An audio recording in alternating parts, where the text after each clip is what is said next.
తాజాగా జూనియర్ ఎన్టీఆర్ కొత్త సినిమా ప్రారంభమైంది.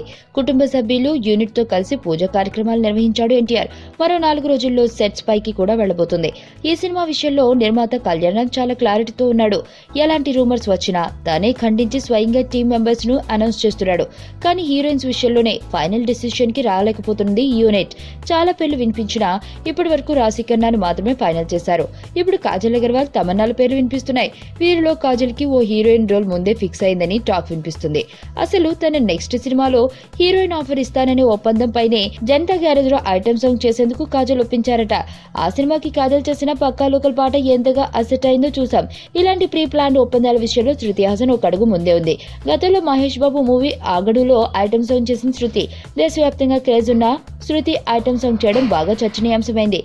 అయితే మహేష్ తర్వాత చేసిన శ్రీమంతుడిలో హీరోయిన్ ఆఫర్ ఫిక్స్ చేసుకున్నాకే ఈ ఐటమ్ సాంగ్ చేసింది శృతి హాసన్. ఇప్పుడు కాజల్ అగర్వాల్ కూడా ఎన్టీఆర్ 27లో హీరోయిన్ ఆఫర్ అందుకున్నాకే గ్యారేజ్ లో పక్కా లోకల్ పాట చేసినట్లు చెప్పుకుంటున్నారు సినీ జనాలు.